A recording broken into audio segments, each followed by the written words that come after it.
Hello and welcome to the Achieve Today podcast, where you will learn valuable insights, tips that work, and expert advice on how to overcome your limiting beliefs and awaken your greatness. Not tomorrow, not the next day, but today. Today, we take you to a Zoom call that we had a couple of days ago with Coach Lane Stobbe, who has been with us for several years now and has worked on the coaching team. And we're talking about opportunities, especially during this pandemic. There's a lot of chaos, a lot of different opinions and things that people are trying to figure out. And so on this call, Lane talks about finding opportunities, discovering the good in all of this, and truly helping us to see the bright side of things. So I hope you enjoy. Lane, one thing that we send out a newsletter each week, as you know, obviously, and you provided a tip of the week. And so this tip of the week was really profound and amazing advice to really find and look for the opportunities amidst all the craziness that's going on around us. And so I wanted to get on with you and talk a little bit more about that today.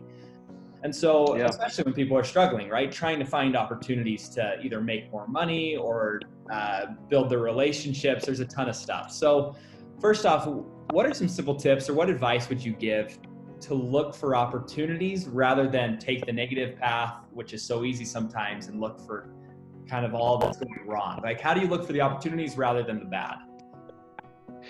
Yeah, well, as you can imagine, this subject comes up quite a bit with students, in our sessions and whatnot with them. And, one of the main messages that I've been sharing with people is to, work on the mindset, right? Work on keeping a positive mindset, not going into victimhood. We know that when we take on the victimhood mentality, then we're going to be limited in, the opportunities that we see. Right. So basically more of an attitude or more of a mindset of empowerment. And that's really where that race car metaphor, came from, because that's something that I share with people a lot. One of the biggest challenges that people have is when challenges befall them, they're faced with these challenges and things, the natural, I guess, human tendency is to focus on the bad, focus on the negative, or focus on the wall, that you're heading at 200 miles an hour. Yeah. So that quote came from Mario Andretti. In an interview, he was once asked, what is your number one tip for success as a race car driver? As we know, he's a world champion. And he said, don't look at the wall. Where your eyes go, the car goes. And so we can expand on that metaphor because it is so beautiful, how it fits human nature, is wanting to focus on the negative. And that's one of the biggest challenging things for people, is to not look at the negative, not focus on the negative, but focus on, where they want to go, where they want to be, what do they want to achieve. And so with a race car driver, when they're training the newbies, they train them, obviously they got to train them for hazard control, I guess. So if they're heading at the wall, the concrete wall, 200 miles an hour, you have to train them not to look at the wall, but to pick a point in the track, a focal point in the track, and steer in that direction so that you can hopefully course correct and do that. So it's the same with humans. It's the same with us. We've got to pick where we want to go and focus on that. And if we feed that and continue to focus and concentrate on that. And there's certainly other things we can do. We can visualize, what we want, and a lot of the other steps that we teach, overall in our sessions and whatnot. But it just helps. It helps tremendously, so that you don't continue to attract or draw to you the very things that you don't want because you're focused on them, you're staring at them. Yeah. Right in the face. Well, and that's one thing that I kind of want to talk a little bit more about, because what you're implying with the race car metaphor is when you do go those directions and you don't keep your head, on the point of opportunity and I guess positivity in our sense, then you'll ultimately get to the thing that is the worst, which would be crashing, right? And like crashing and burning and just more and more depth and sorrow. And so you're saying that really focusing on the opportunity not only just helps us avoid the negativity, but really avoids our life from just going downhill more and more. Is that correct? Yeah. Yeah, exactly.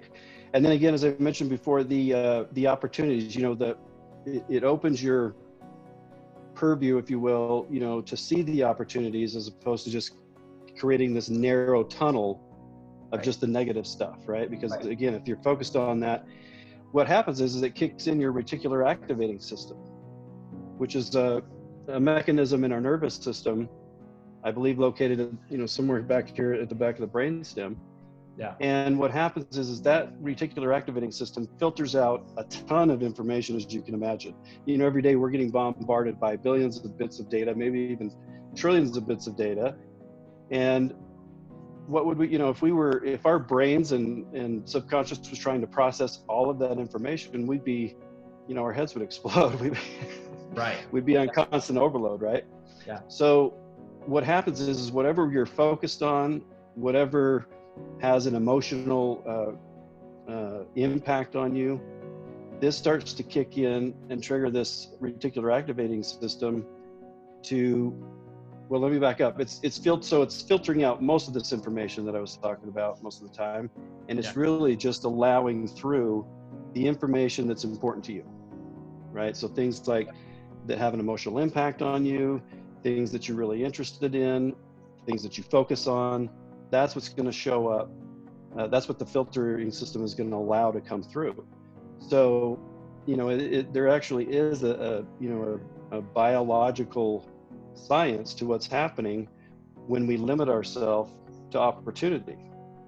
Because if we're stuck in the quagmire of negativity, we're going to be blocking out or filtering out automatically, without even knowing it, tremendous amounts of opportunity.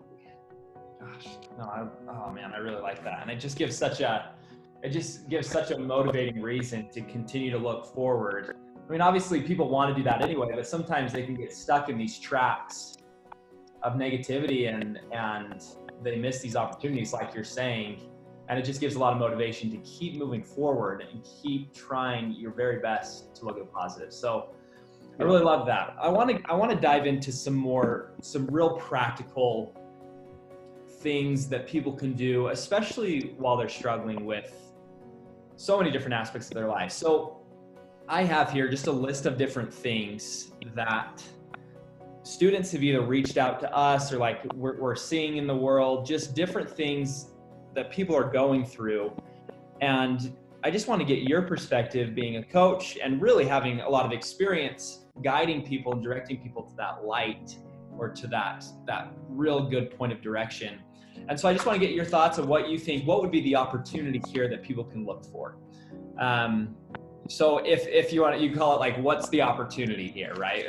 I guess we can play a game if we want, but sure.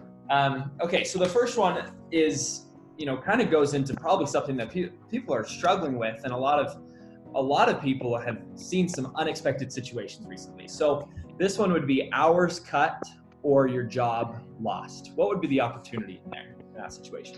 So yeah, let me preface some of these specific circumstances with my overall viewpoint with this whole COVID thing. Yeah, is that I'm looking at it as an opportunity for reset, right? So even on a global level, right? It's an opportunity to reset the financial systems, reset the way we do things. Yeah. So when it comes to specific situations, such as your job cut, hours cut, job loss, or whatever, you look at it as an opportunity to reset, that situation in your life. And again, that's where you have to not focus on the negative, because if you're reacting emotionally and getting caught up in the quagmire of negativity because, I got my hours cut, or I got laid off temporarily or whatever, then you're going to filter out all the other opportunities, where the opportunities might be excuse me, to find a better job, take that downtime or whatever to get some more education, expand your knowledge, expand your skills, right? I mean, utilizing that time to move yourself forward into the future is really what you want to be focusing on. Okay, I love that. Now let's talk about a little bit different situation, but I think somewhat in the same category of just making less money. Say they've cut your pay at your current job. What would be the opportunity there? Again, I think it's very similar. You know, it's expanding your skills, increasing your value, figuring out ways, really taking that time to contemplate and figure out, how can I increase my value? How can I make myself more valuable? How can I make myself indispensable? Yep. You know, I think that's something that we all want, right? We want to be indispensable. Right. We want to be valued. So just looking for those opportunities and then investing, you know, the downtime or whatever into those opportunities, rather than, I don't know, whatever the alternative would be, you know, just sitting around depressed, watching TV, I don't know, whatever. Yeah, that's true. And it's amazing because I've heard from some students and different comments. What's really interesting is the pattern that I've seen is people are starting to lose their jobs, make less money. They kind of get into this different mindset that allows them to grow even further, right? Like you've heard so many times, and I'm sure you hear this on the phone, where it's like, oh my gosh, I thought this was the worst situation in the world, but it ended up being the best thing for me in the world because I saw a different perspective 6 months later. And so I love, like, I really think that's exactly with, like, what people are saying are exactly in line with what you're saying. So I love that. And that points to, you know, one of the concepts that we teach, it's in the modules that we teach over and over again, and that is turn it into something good. Yeah. Right. So that points to that. You know, before I came familiar or acclimated with that term, I, you know, like pretty much my whole adult life, one of my goals and objectives in my personal development work was to learn how to consistently and effectively look for the silver lining in every situation, right? I think a lot of people have heard that term. Finding the silver lining in even the, you know, worst, ugliest, nastiest situations. Because if you're looking for it, then once again, you're going to open up those filters and you're going to be able to find it. Yeah. So it really does, you know, it's a practice. It's kind of an art and a skill, but the more you practice it, the better off you're going to be ultimately. And again, this is, I think, another opportunity that this whole situation presents, because it's kind of like it's crunch time. You know, we've got to make changes. We've got to do something different. So looking for, you know, the silver lining, looking for the good, you know, in every situation, and then moving towards that. That's awesome. What module is that, Lane? Just for reference. You would have to ask that. Okay. Yeah, I know. I do not remember. And I can't remember too. I'm trying to think of it off the top of my head. Well, yeah. Okay, let's go. Maybe my guess would be module 5, but I'm not sure. Module 5. Okay, just for our students that are listening. Yeah. Next one. So this one's a little bit different. Rather than money, you're struggling with your relationship with, like, if you're in quarantine, you're struggling with your partner, whether you're fighting with them a little bit more, you're arguing more, you're seeing little annoyances that come up that you haven't seen before. What's the opportunity in that? Yeah, so this brings to mind another, you know, really powerful concept, and that is to, you know, when you do choose to look at the opportunities and things, then that kind of a scenario obviously presents some opportunities for you to improve your relationship. Yeah. Right? Because a lot of times we're just complacent. We're in the day-to-day grind where, you know, life is our normal day-to-day grind or whatever, not in these kind of situations. And so, you know, a lot of times we take relationships for granted. We just don't really, you know, look for those opportunities to improve. And so that's, again, part of, you know, one of the things that I teach people over and over and over again is when the most challenging situations, you know, when you face the most challenging situations, if you can train yourself to look at them as opportunities, because, you know, how do I say it? It's kind of like you can compress time frames if you're faced with an onslaught of opportunity, right? In other words, the opportunity is like magnified in these situations. It's huge. Yeah. So rather than recoiling and going into victimhood, you see it as, wow, what an opportunity to, you know, do whatever I can, because I'm being hit with all kinds of opportunities to really stretch myself and to increase and grow. But again, that has to be the mindset. That has to be what you're focused on, and that has to be a motivating force for you. Yeah. Jeez, that's cool. Well, that that just gives so much. It just applies to everything that we're talking about, whether you're talking about finances, money, relationships, emotional health, mental health. And so thank you for that overall perspective. I think this is going to help a lot of people, especially people who are just struggling to kind of like, I'm sure in a lot of people's lives right now, a lot has gone wrong, but there's so many things that have gone right too. And you're hitting just on that. So there's one other one that I want to talk about. Well, actually two others that people are really struggling with. See the opportunity here.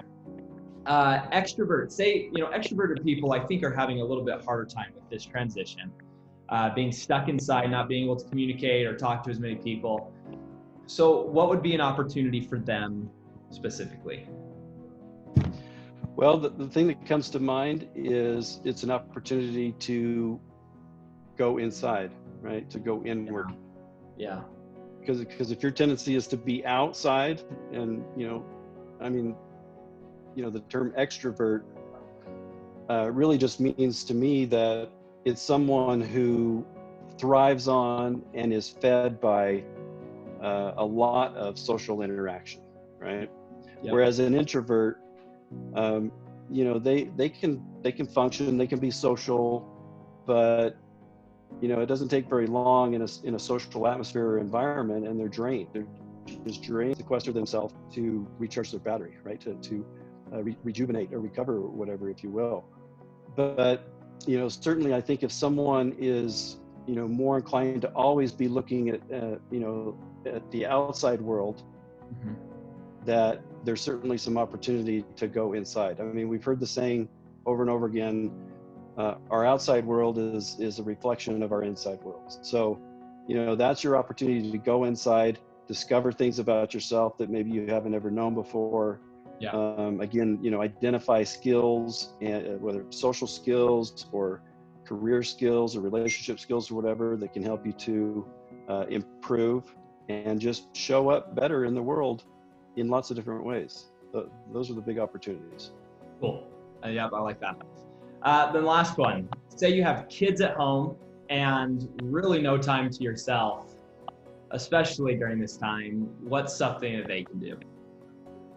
Learn patience. So again, right, where stuff is coming at you, and it provides these amazing opportunities if you choose to see them. Yeah. So someone might go into victimhood and say, oh my gosh, what am I going to do? These kids are driving me crazy. I'm not used to talking, I'm not used to being around them all day long every day. They're usually at school or whatever. I was actually talking with someone just the other day about this. And they just need to see the amazing opportunity to develop, whatever it is that's triggering you, right? If you're getting triggered emotionally by it, well, then that's a great opportunity for you to identify what is the belief that I have, what's the limiting belief that's causing me to get triggered by being around my kids so much, or what is what is it about their behavior? What is my program? Why is my program reacting to their behavior or to their rambunctiousness or whatever? And this is going to illuminate, opportunities for areas of growth, right? Areas where you can identify and do some releasing of limiting beliefs, where you can work on cultivating, developing patience. That's a virtue, right? Yeah. So what a better opportunity than when that is being stressed, right? It's kind of like anytime anything is stressed, we've got two choices, right? We can recoil, or we can step into it, lean into it, and improve. Yeah, cool. Yeah, I love this. And especially because it just allows for this whole experience that we're all going through to be a positive thing in the end. And I think if they do take the perspective that you're saying, there's a lot of good that can come out of it, and people can come out of this much stronger than they ever did before, or than they ever were before, excuse me. So Lane, thank you so much for just taking a couple of minutes. I know that you're busy on the phone and with students and helping them all day long. And so thank you so much for taking the time and just giving us some advice and helping me and then and our students who are watching and listening to this, just view the opportunities that are out there, because there's a lot of them. So My pleasure. Yeah, it's been fun. Yeah, for sure. Well, and then we'll have to, when you come back in the office, we'll have to get you on again. And Cool. whenever that is, I don't know when that's going to be. And also, we got to play some tennis, just as a side note. Yes. Yes. Yeah, the weather's finally, I've been watching the weather. It's finally getting better. So I know, right? Soon, hopefully. Right. Allows us to at least get outside. So yeah, we can be socially distanced on the opposite ends of the court. So that's yeah, that works. That's great. More than 6 feet. More than 6 feet. Awesome. Well, thank you. Appreciate it. You're welcome. Okay. All right. Have a great day. Yep. You too. All right. Take care. Thank you so much for taking the time to watch this video. If you found value and you would like to hear more of what these coaches are saying each and every week, please subscribe to our channel so that you can continue to get these episodes. We hope you have a great week, and we'll talk to you soon.